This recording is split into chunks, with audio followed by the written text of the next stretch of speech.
darkest shadows and in the most ordinary places.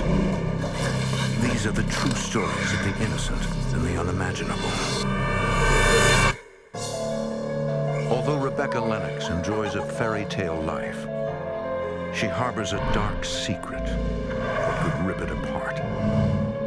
She keeps it hidden until a barrage of terrifying visions launches her on a collision course with her past and an intense battle with her ultimate fear.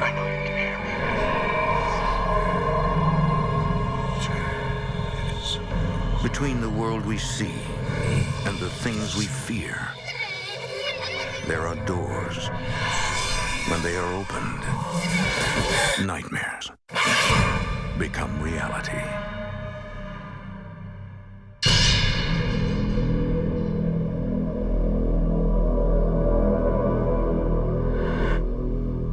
Some believe there are restless, earthbound spirits who drift aimlessly, unaware that they are dead, all the while seeking comfort from the living.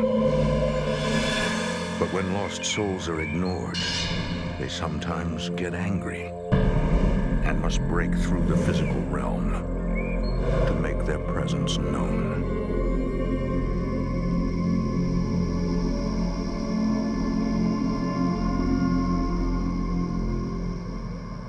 Some of the participants of this program appear in shadow to protect their privacy. She was an angel. Good night, Becky. I'll see you next week. In the fall of 1974, 7-year-old Rebecca Mallory lives in the New Jersey suburbs. Like all parents, her father, New Jersey police officer Sergeant Bill Mallory, worries about keeping her safe and happy.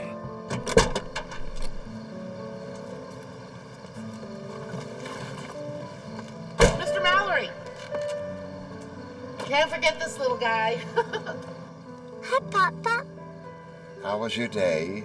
We played checkers and I won. Oh, good for you. As an only child, Rebecca is close with her family, including her Pop-Pop. My great-grandfather, who I knew as Pop-Pop, was very friendly, and I really liked having him around.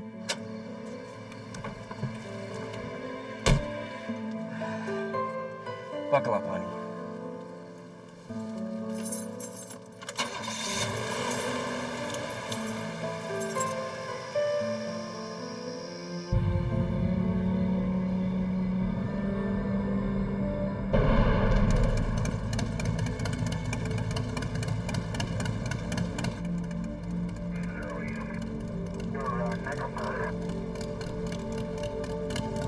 Rebecca, tell your father to wait. Dad, don't go.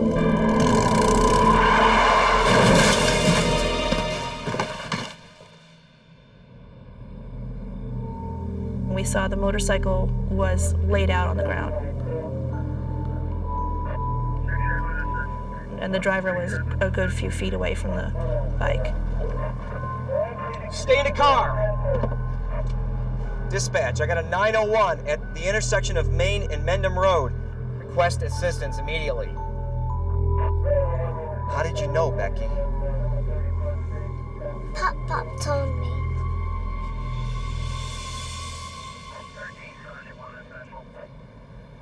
Honey, Pop has been dead for 5 years. He died when I was 6 months old. My Pop being in the back seat was actually normal. The accident happening in front of me was what upset me. Okay? It's gonna be okay. It was a scary experience for a 5-year-old to see a motorcycle accident happen just, 10 feet away.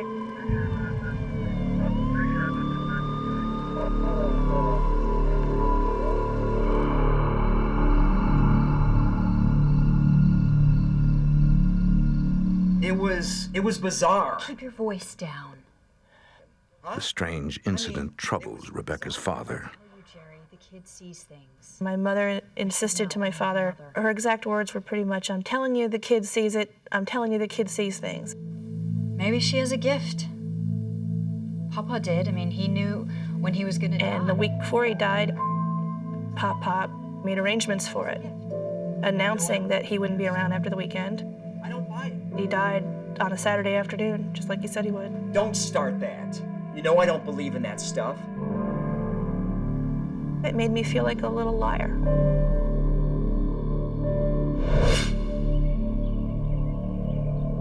Rebecca is torn. She loves her father, but Pop-Pop is her best friend. I think that's a splendid idea. Pop-Pop would come to me often during the day, and he would sit and we would play, and I never wanted him to leave. It should go in the bedroom. This is a rocking chair. It can go in the living room, the bedroom, or the attic. Rebecca's dad begins to worry about his daughter's well-being.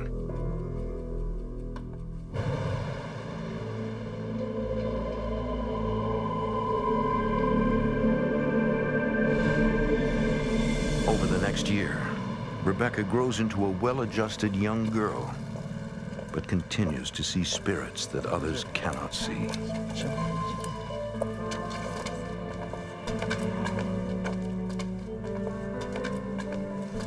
Hello. I'm Carl. What's your name? Becky. I'm 7, but I'll be 8 soon. Rebecca, stop it. There's nobody there. The steps are empty. But Daddy, there was a man sitting on the steps. It's hard to explain to somebody else that you can see a reality that they can't. There was a man with a blue jacket and his name was Rebecca's Carl. father cannot come to terms with his daughter's odd behavior. She is too old for imaginary friends. Pop-Pop and all these friends are in your head. But Daddy, I see them. Then just block it out. Just block it out. It was upsetting for a child to have your father yell at you for something that you can't help. Light turns green. There's no switch that I can turn off and on. And that was probably the day that I started realizing that I had to hide it. I promise, Daddy. I promise I'll stop.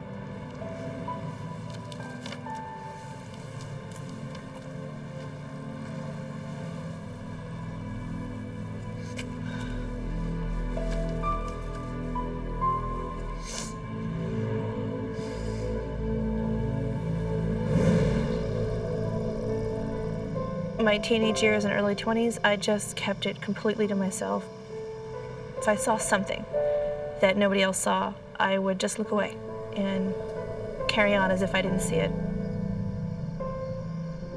Rebecca gets married in 1995, and years later, suffers through a bitter divorce.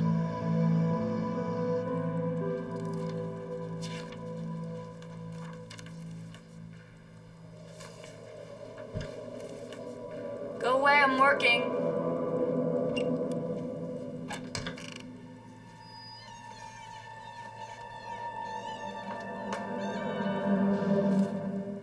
What's up? I'm scared. I want to sleep in Tim's bed. Oh, and what does Tim want? I want to sleep with you. Okay, get in. In 2002, Rebecca moves to southeastern Virginia with her 2 children, 7-year-old Tim and 5-year-old Hannah. All right. You guys settle down, okay? Or you're going back to your own bed. It was easy for me to ignore everything while I was a single mom following my divorce because I was working 50 hours a week and raising 2 babies. At this point in her life, she's become an expert at blocking out any unwanted visitors.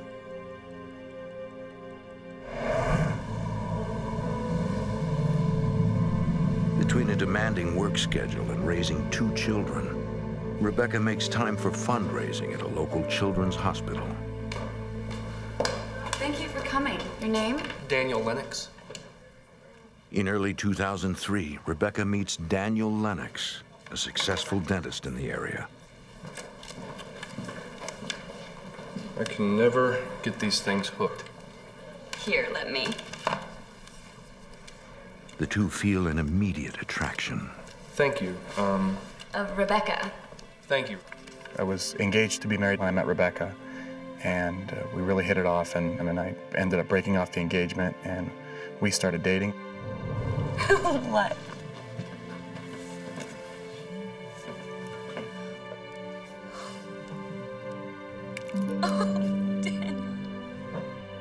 I love you, Becky. I love Hannah and Tim. Will you be my family? Yes! Yes!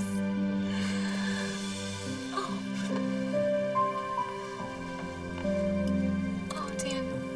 It's beautiful. Oh, I love you so much. They marry right away, eager to start their lives together.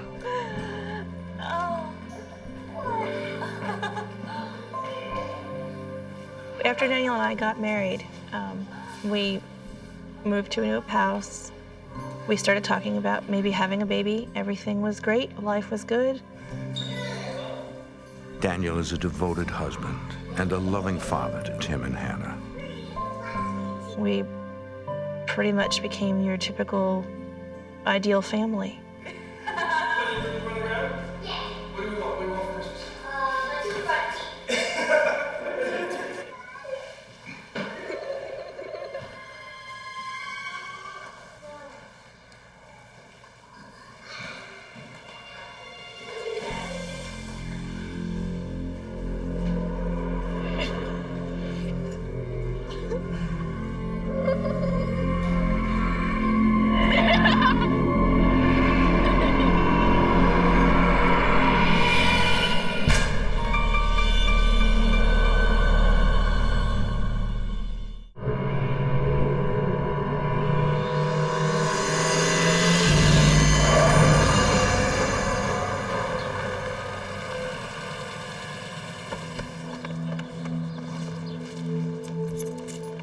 Weeks later,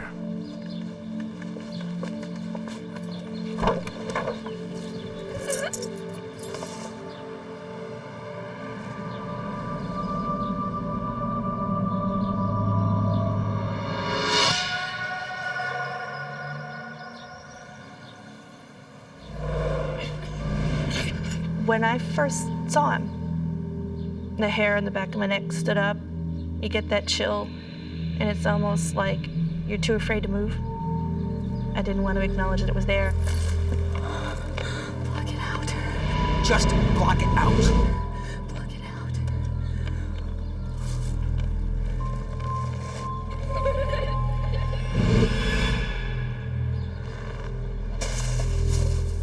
I couldn't choose not to see him. He was there regardless. Rebecca is terrified. For some reason, she cannot block out this spirit.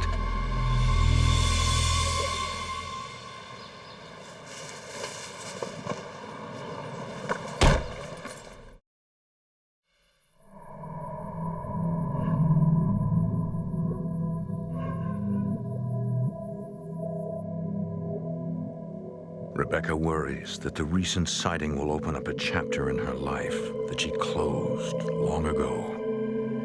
His presence was almost like a threat to the peaceful, happy little life that I had established.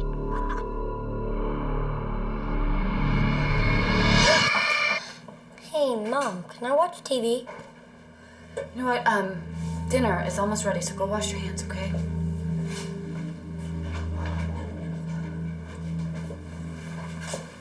Hi, honey. Hey, go wash your hands, okay? Dinner's almost ready. I must have seen about 24 patients today. How was your day? As always, she keeps her secret to herself. Honey? I'm sorry. What? Is everything all right, Rebecca? Yeah, you know, I'm really tired, that's all. Nothing. No big deal. I didn't tell Daniel. I was afraid that would open a whole can of worms I didn't want him to know about.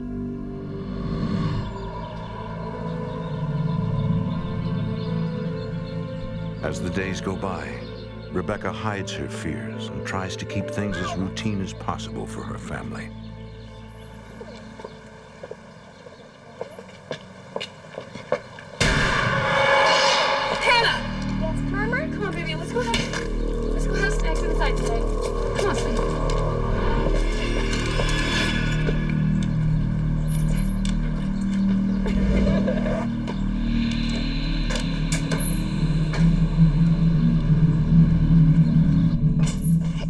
Sit at the kitchen table, okay?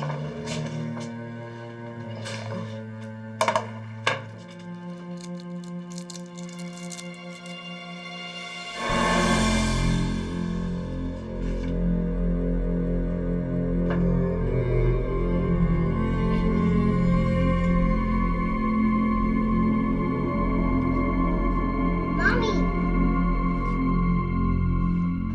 I'm sorry, honey. The day I saw the little boy's spirit in the hallway, I decided to accept it, but not share it with anybody else.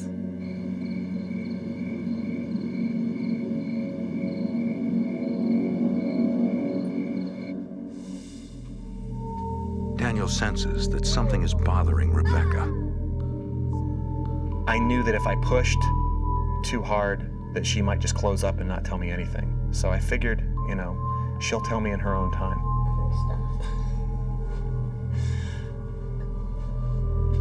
I was afraid that my husband would either not believe me and think that I was just crazy, or he would believe me, but would react in the same manner that my dad had 20 years ago.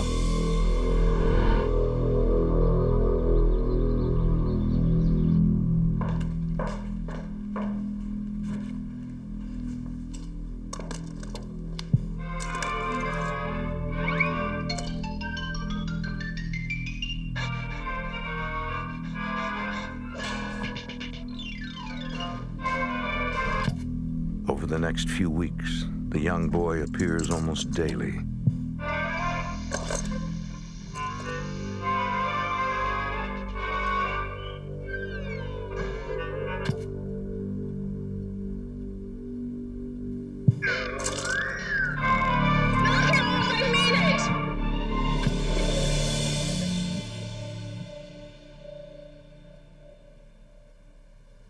I got fed up and I yelled at him to stop. And then I felt terribly guilty for yelling at a child.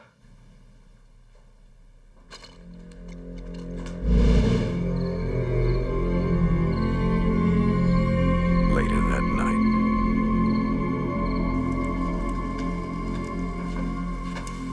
You going to bed? Yeah, I have an early morning tomorrow. Don't stay up too late, okay? I'm right behind you. Promise. Love you. Love you too.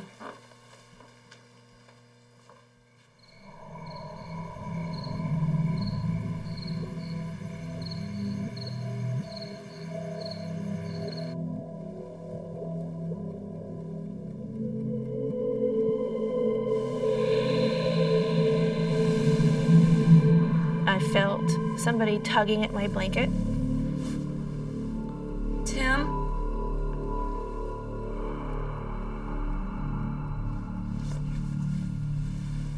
I sat up, thinking it had to be my son, but there was nobody in the room.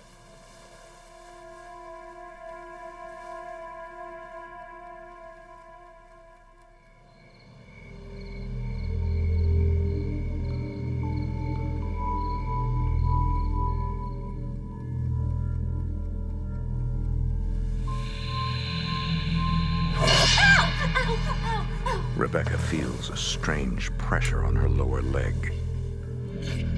I heard the boy. He was giggling, not a sinister giggle, nothing evil, just like a little kid would giggle. She discovers a tiny bite mark. The bite mark looked like a small mouth, and you could even see where the top 4 teeth were all misaligned and crooked.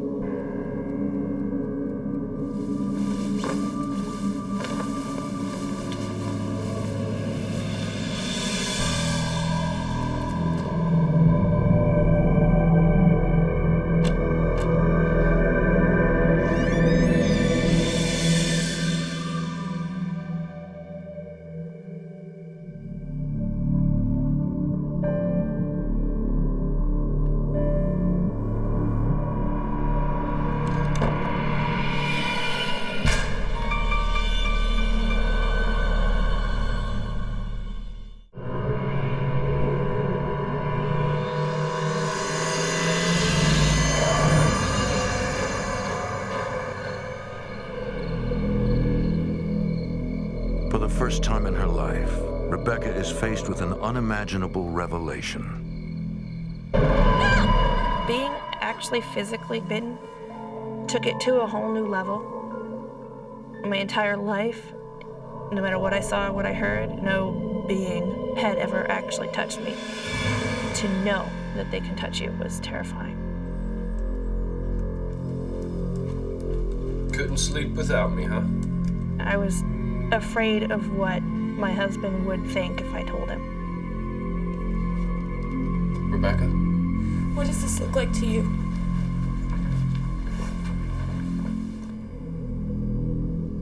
And he was in total shock. Well, it didn't break the skin. From the looks of the bite, there was nothing that could have done it to her except for a very small human mouth. Did one of the kids bite you? No, they're both asleep. I think it was something else. Honey, this is a child's bite. I can see where one of the front teeth are crooked. Rebecca, what's going on? And I told him I think a ghost bit me. I keep seeing the spirit of a little boy out by the tree line. Rebecca still can't bring herself to reveal everything to Daniel. I was too afraid and too confused and too scared to go into anything further than that at that time. Daniel, but I swear it's true. I see him as clearly as I see you. I didn't know what to think. I didn't know how to react. I had never been faced with anything like this before. Why didn't you tell me? Because I was afraid you'd think I was crazy. The presence of the bite mark is contrary to everything Daniel believes. I didn't want to believe it was something paranormal, but faced with the evidence, I didn't know what else I was supposed to believe. No, Daniel, what are you doing? Daniel insists on getting professional help, but Rebecca is resistant because she doesn't want him to know any more than what she has already told him. And I didn't want this to happen again. That was the main thing. I wanted answers, and to that end, to protect my family, the only thing that I knew to do was to contact somebody that knew more about these things than I do.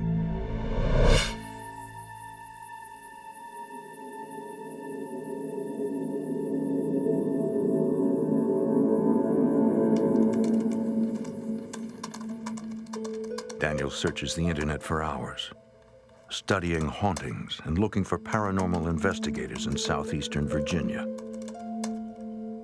He finds a group with solid credentials, the Center for Paranormal Research and Investigation, a non-profit organization based near Richmond. Daniel contacts the group and sends them the digital pictures.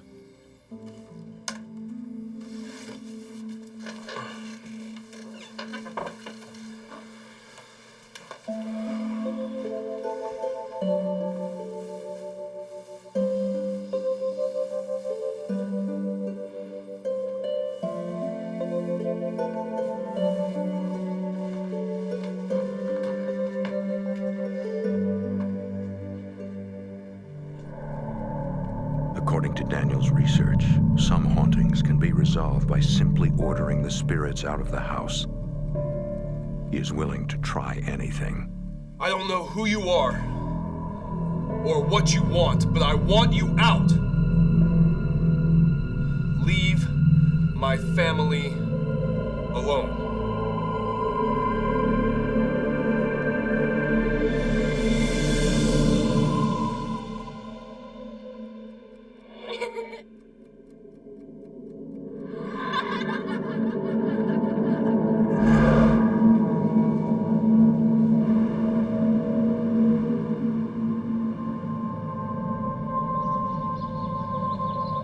A week later, an investigator from the Center for Paranormal Research and Investigation comes to the house.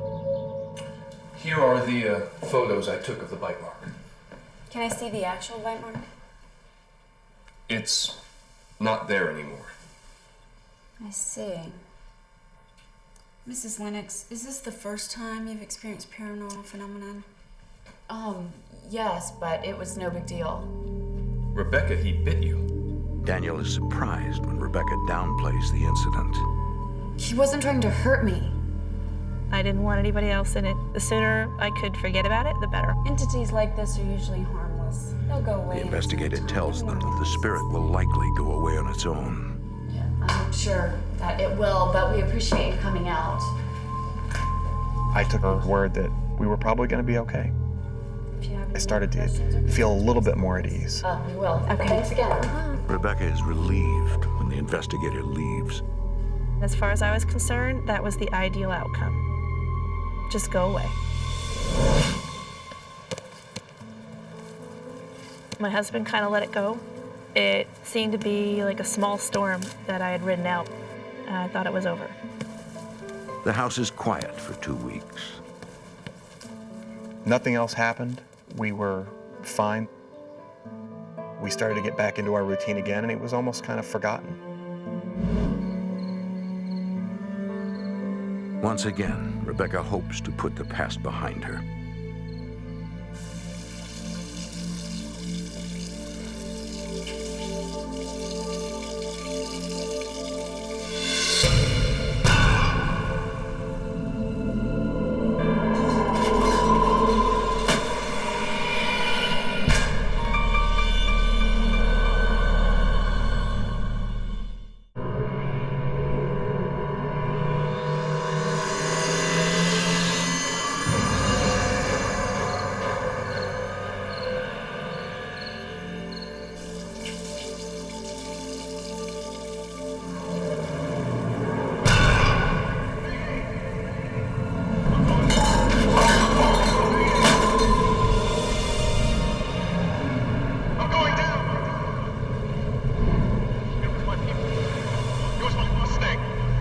I started hearing the male voice, and it was almost as if he were in the kitchen.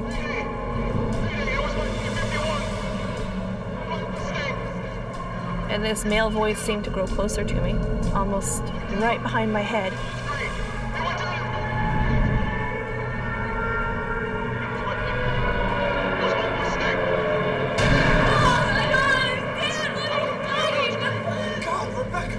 She's visibly very shaken.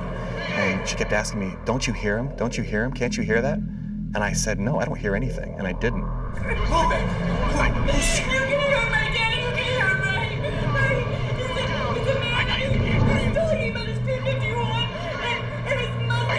He won't stop. He won't stop screaming. I know you can hear me. Oh my God, it stopped. Oh God, Danny. You must think I'm crazy. Oh my God, I'm so sorry. I'm so sorry. I could tell by the look on her face that she wished that I hadn't witnessed it.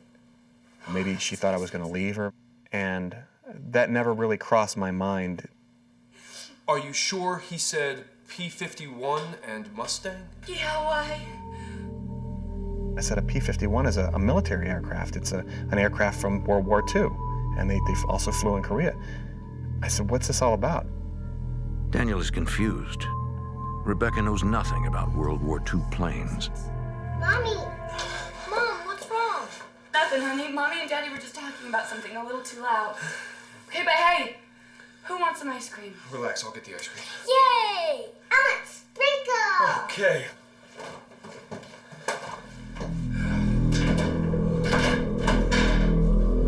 Vanilla, chocolate.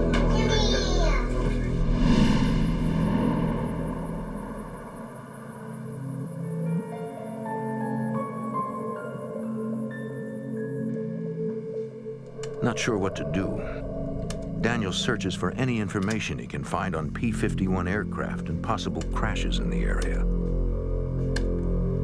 When Daniel was trying to come up with some kind of logical explanation as to what had happened, I was thinking, oh my God, he is going to completely demand that I go see a psychiatrist, and they're going to medicate me, and that's the end of that. This is over. Does this picture mean anything to you? No, nothing at all. Rebecca's relieved that Daniel believes her, but she refuses to dwell on the incident. She just wanted to kind of close the lid on it and not talk about it and not deal with it. I was upset and angry because I couldn't fix this problem and I couldn't help her. In the days that follow, Rebecca starts to withdraw from Daniel. Hey, Hannah, open it up wide so you can get the leaves in. Good. I was afraid that I had just begun a downward spiral.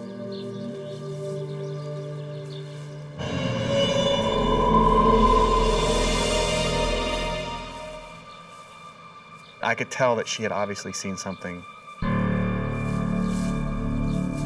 Rebecca?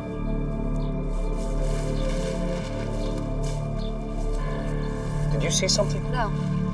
Are you sure? Daniel, I didn't see anything. I'm fine. I think we should call the investigators again. No. No. No. Look, we did it. Good job, guys. Come on, let's bag it up.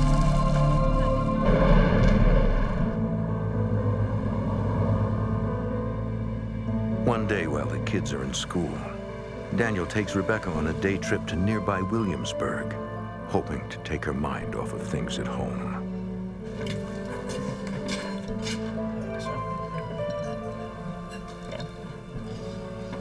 So have you guys decided, or do you need a few more minutes? Honey? Oh, I'll just have what you're having. Rebecca is despondent and begins to wonder about her own sanity. There are times, many times, where I have to sit back and ask myself if I belong in a padded cell on Thorazine, or if it's all really real. Once you start doubting your own sanity, everybody around you will.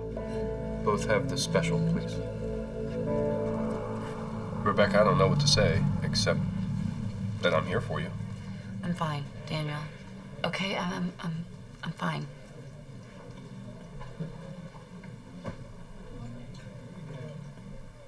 People can only take so much. And if these unexplained things were happening to her constantly, it was going to take a toll on her.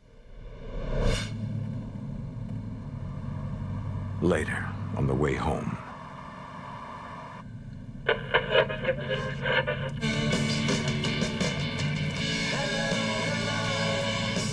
My name is Elizabeth Pratt Jones.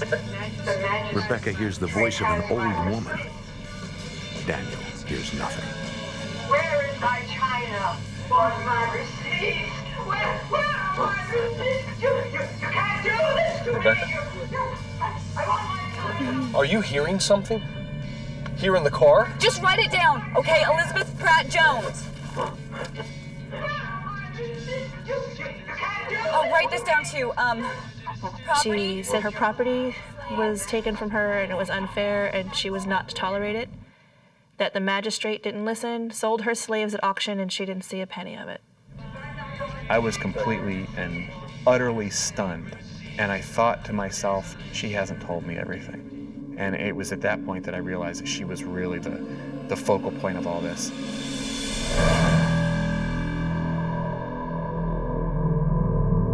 That night, Daniel doesn't push. He gives his wife some space.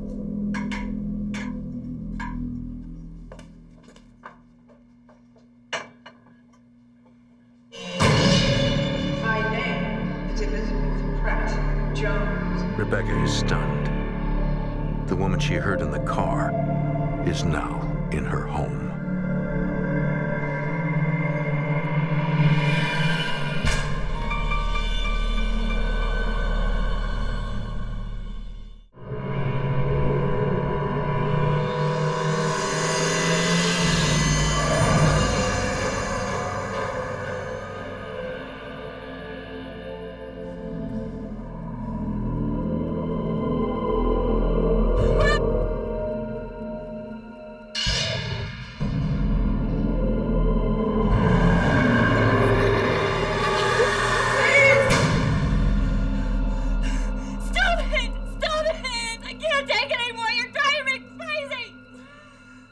What's wrong, babe?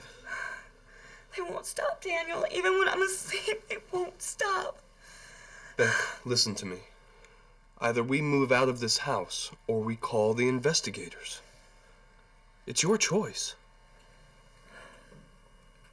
Call the investigators. Tomorrow. It was a huge turning point for me. I was tired of keeping it to myself. So why not just go the distance and finally get it out there?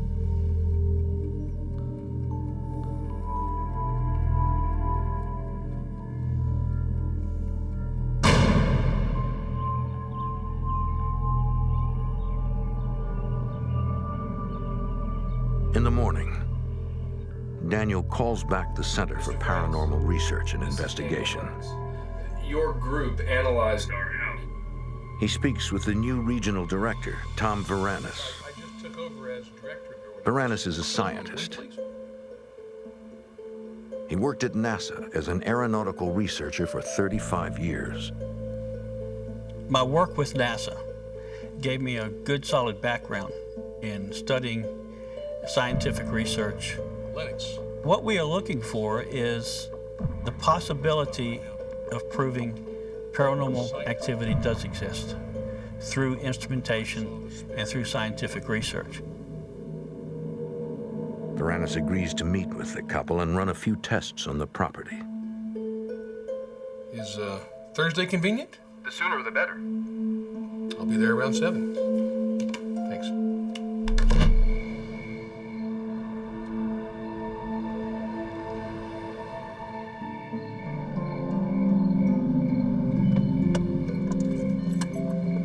Varanus calls upon Melissa Kepley to help with the investigation. My degree is in psychology. I am brought in to observe during the interview process to see if I see any red flags that may indicate some type of mental instability. Tell me about the little boy, Rebecca. I don't like thinking about him. It makes me feel sad. You know, he was a child. He wanted attention, and I yelled at him to go away. I believe Rebecca and Daniel wanted some type of physical verification that what she was experiencing was in the environment, that it was not in her head. Did he frighten you?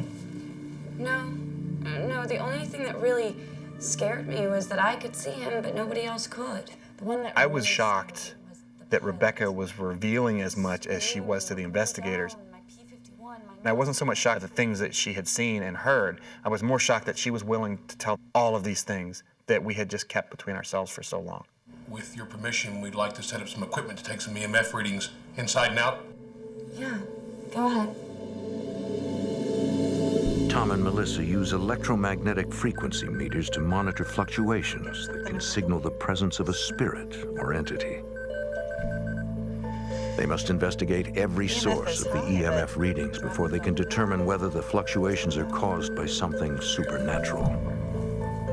We decided that it was a good idea to check around the outside of the premises just in case there may be something causing EMF readings, because we were spotting some EMF readings that were changing periodically over time.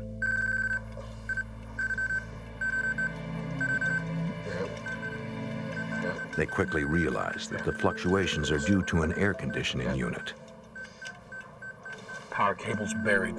Supplies the whole house.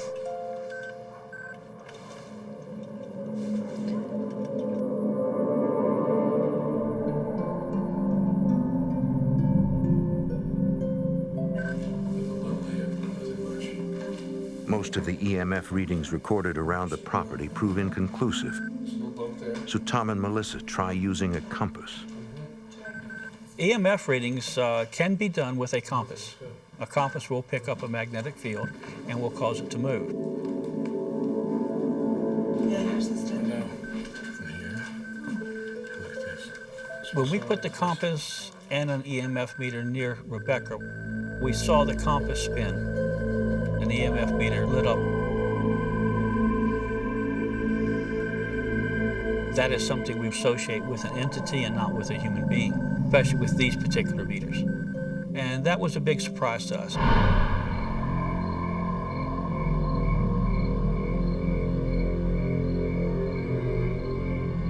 We didn't get any indication that the house is haunted, per se.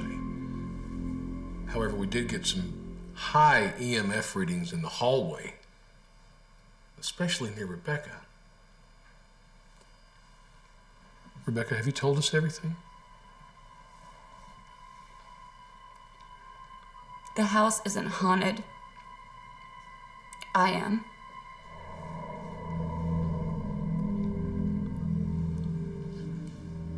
I've seen entities, spirits, whatever you want to call them, ever since I was a little girl.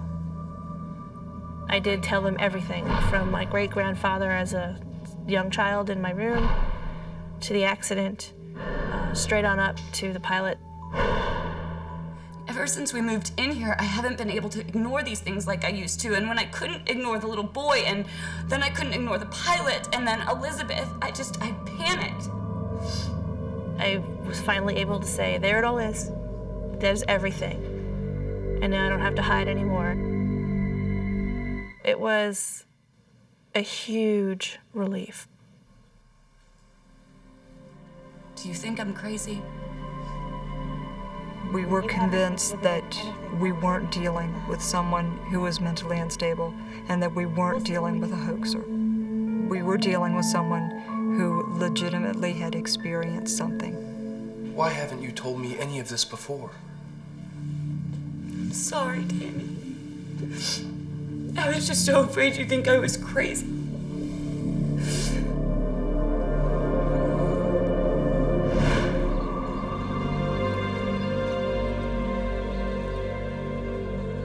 Because of the lack of physical evidence, the investigators follow up with additional research at the College of William and Mary. We had to take the information that they had shared with us and then investigate that on a historical side.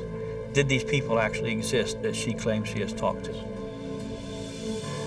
If we could prove that they existed, now we had something that was quite interesting to everyone.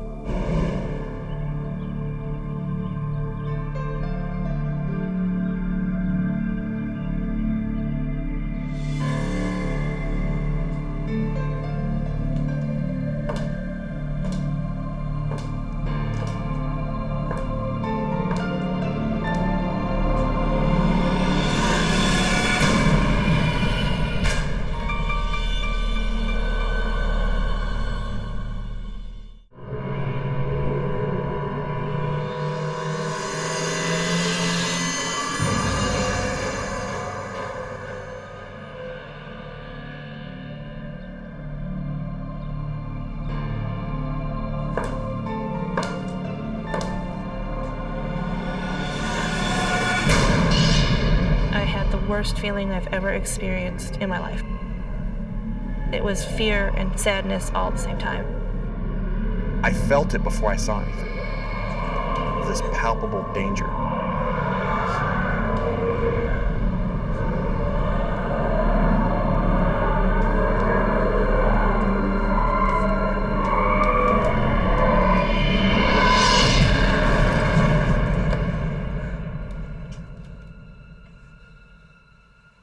As it passed out the door, the feeling of dread went away.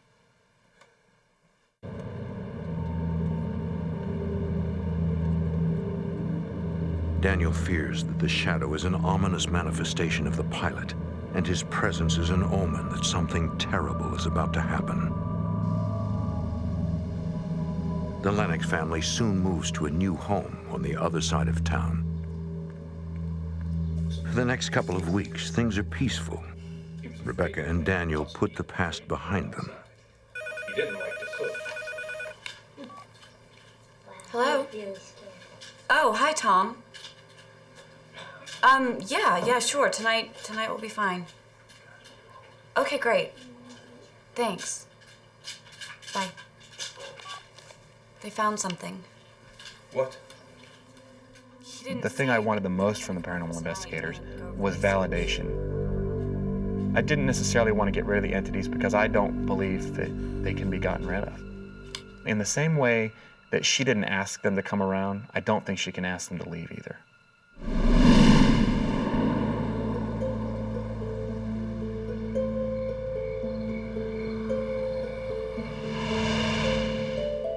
That night, Rebecca and Daniel meet with the CPRI team. This article is from the Daily Press. It's dated March 16th, 1950. Two pilots ferrying P-51 Mustangs crashed 600 yards from the couple's former home.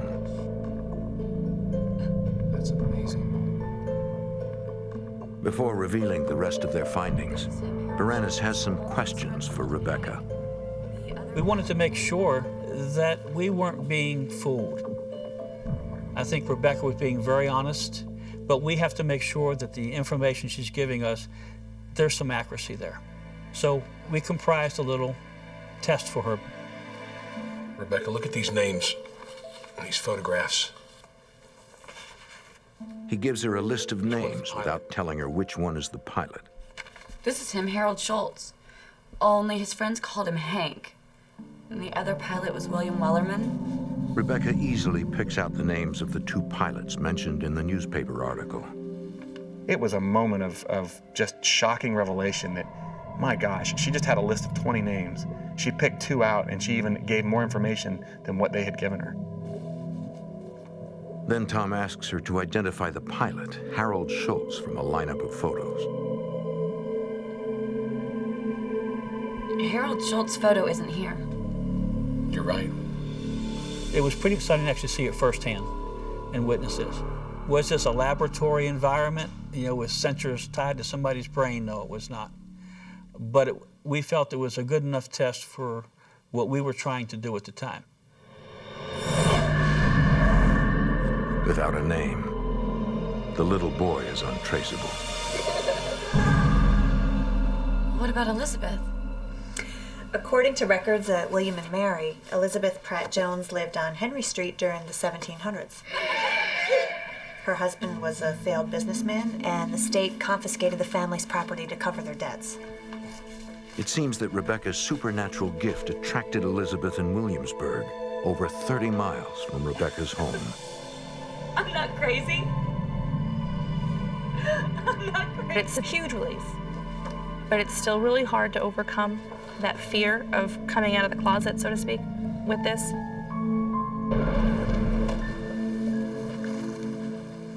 Since the move, Rebecca has not seen or heard the little boy or the pilot.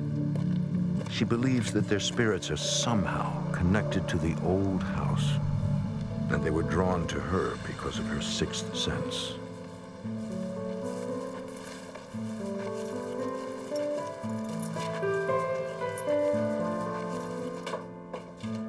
Over time, Rebecca learns to accept her gift.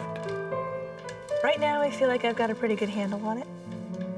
But I also know enough to know that I can't predict what tomorrow might bring as far as this sighting and hearing the entities goes. I could see one tomorrow. I could see one as I'm walking out to my car to take the kids to school. You never know.